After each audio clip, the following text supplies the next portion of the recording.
Hello friends. Rhonda Byrne ने अपनी book the secret में हमें लॉ ऑफ अट्रैक्शन के बारे में बताया था, जिससे आप जो चाहे अट्रैक्ट कर सकते हैं। अपनी नई बुक द ग्रेटेस्ट सीक्रेट में उन्होंने इन सब से कहीं ऊपर द ग्रेटेस्ट सीक्रेट के बारे में बताया है, जिससे आप एवरलास्टिंग पीस और हैप्पीनेस पा सकते हैं। इस सीक्रेट का जिक्र कई रिलीजन्स जैसे बुद्धिज्म, जैनिज्म, हिंदुइज्म, ताओइज्म में भी है। आइए समझते हैं उस ग्रेटेस्ट सीक्रेट को। लॉ ऑफ अट्रैक्शन को यूज करके आप जो चाहे वो पा तो सकते हैं, लेकिन वो सब आपको कुछ पलों के लिए ही हैप्पीनेस और सेटिस्फेक्शन दे सकता है।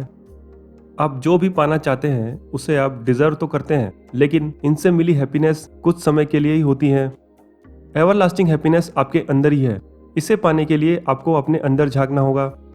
अब आप सोचेंगे कि एवरलास्टिंग हैप्पीनेस के लिए तो कड़ी तपस्या करनी पड़ती है, और मैं अपनी ज़िंदगी में इतना व्यस्त हूँ कि मुझे ये एवरलास्टिंग हैप्पीनेस मिल ही नहीं सकती। आपको अपनी इस बिलीफ से निकलना होगा।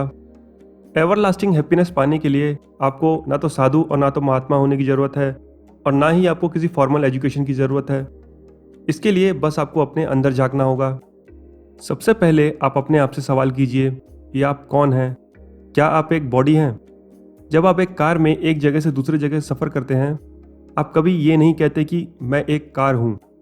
वैसे ही आपका कॉन्शियस एक बॉडी से दूसरी बॉडी में ट्रांसफ़र होता है, और आप ये नहीं कह सकते कि मैं एक बॉडी हूँ। आपकी बॉडी, थॉट्स और पर्सनैलिटी लगातार बदलते रहते हैं। बचपन में आपके एक्सपीरियंस अलग थे और जवानी में अलग, और जब आप बूढ़े हो जाएंगे तो आपके एक्सपीरियंस अलग होंगे।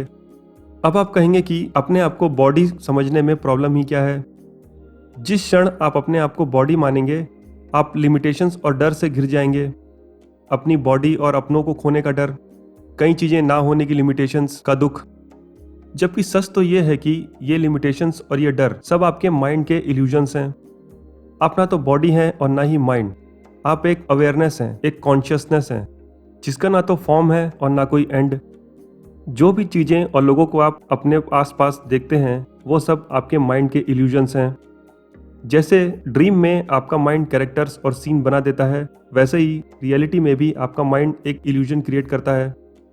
आप अपने माइंड की लिमिटेशंस की वजह से अपने कॉन्शियस को पहचान नहीं पाते। कॉन्शियसनेस एक माउंटेन की तरह होता है।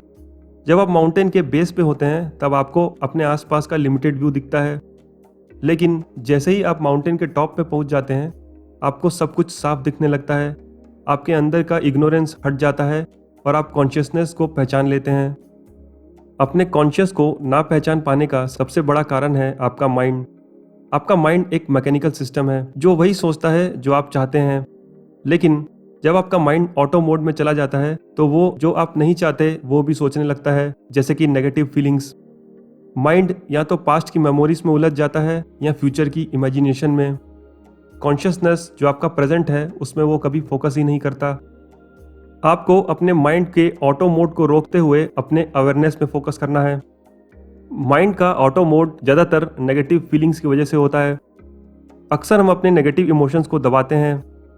जब भी हम कुछ बुरा एक्सपीरियंस करते हैं, नेगेटिव एनर्जी को हम अपने अंदर दबा लेते हैं, और उसकी वजह से हम अंदर ही अंदर घुटते रहते हैं, या फिर वो एनर्जी लाइफ के किसी और सिचुएशन में निकल आती है। आप ना तो बॉडी हैं और ना तो माइंड, आप एक अवेयरनेस हैं। इसीलिए अपने आप को किसी भी फीलिंग से एसोसिएट ना कीजिए। जब भी आप डिप्रेस हों, आप ये नहीं कह सकते कि मैं डिप्रेस हूँ। आपको ये कहना है कि माइंड डिप्रेस है। जितना ज़्यादा आप नेगेटिव फीलिंग्स को दबाएंगे, वो उतना ज़्यादा ही बढ़ती जाएंगी। इसीलिए आपको नेगेटिव फीलिंग्स को दबाना नहीं है, आपको उन फीलिंग्स को वेलकम करना है, क्योंकि आप माइंड और बॉडी नहीं हैं। आप हैं इनफाइनाइट कॉन्शियस, जिसका नेगेटिव फीलिंग्स कुछ नहीं कर सकती। अगर हो सके तो अपनी बाहें खोल के नेगेटिव फीलिंग्स को आने का न्योता दें। आपको नेगेटिव फीलिंग्स की डिटेल्स में ध्यान नहीं देना है। जितना ज़्यादा आप नेगेटिव फीलिंग्स को वेलकम करेंगे, उतना ज़्यादा नेगेटिव फीलिंग्स आपकी कम होती जाएंगी, और आपके थॉट्स हल्के पड़ते जाएंगे और आपको हल्का फील होगा। जितना आप अपने आप को हल्का महसूस करेंगे, उतनी आपकी हैप्पीनेस लेवल बढ़ती जाएगी। नेगेटिव फीलिंग्स आपको तभी हर्ट कर सकती हैं जब आप अपने आप को केवल बॉडी या माइंड समझते हैं, क्योंकि आपकी बॉडी की बाकी फिजिकल चीज़ों की तरह लिमिटेड लाइफ है, लेकिन आपका कॉन्शियस इनफाइनाइट है। अब चूंकि हम अलग अलग धर्मों से हैं, हमारे कल्चर अलग अलग हैं, इसलिए अपने आप को कॉन्शियस समझने में सबसे बड़ा रोड़ा है हमारी बिलीव्स। ये बिलीव्स हमें एजुकेशन सिस्टम, रिलीजन, कल्चर या अपने किसी एक्सपीरियंस की वजह से बनती हैं। थॉट्स जैसे कि आप छोटे शहर से हैं और कभी सक्सेसफुल और रिच नहीं बन सकते, आप अच्छे नहीं दिखते और कोई आपको पसंद नहीं करेगा।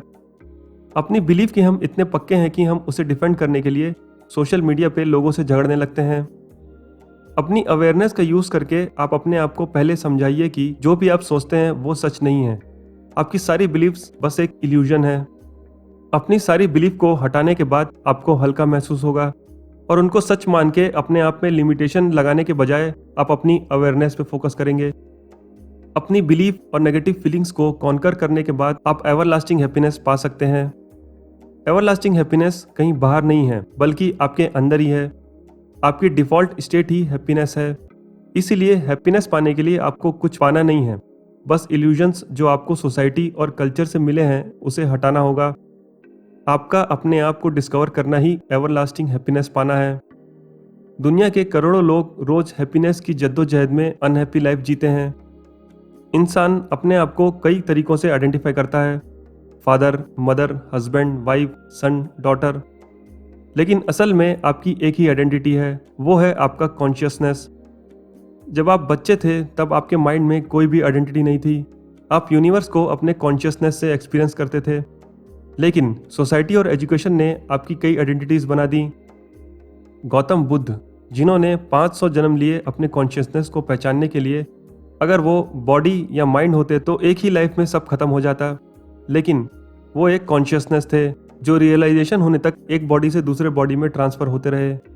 अवेयरनेस पाने के लिए आपको 3 स्टेप करने होंगे। स्टेप 1, अपने आप से पूछिए कि क्या आप अवेयर हैं। स्टेप 2, अपनी अवेयरनेस और कॉन्शियसनेस को नोटिस कीजिए। स्टेप 3, जितना हो सके कॉन्शियस रहने की कोशिश कीजिए। ऐसा आपको दिन में कई बार करना है। अपने आप को फीलिंग्स और बिलीफ से मत जोड़िए। आप एक अलग कॉन्शियस हैं और माइंड और बॉडी अलग हैं। माइंड आपको डाइवर्ट करने की बहुत कोशिश करेगा, लेकिन आपको ये 3 स्टेप रिपीट करते रहना है। ये सारी बातें हमने डिस्कस की रोंडा बार्न की बुक द ग्रेटेस्ट सीक्रेट से। वीडियो अच्छा लगा हो तो लाइक कीजिए और ऐसी ही बुक समरीज के लिए चैनल को सब्सक्राइब कीजिए। धन्यवाद।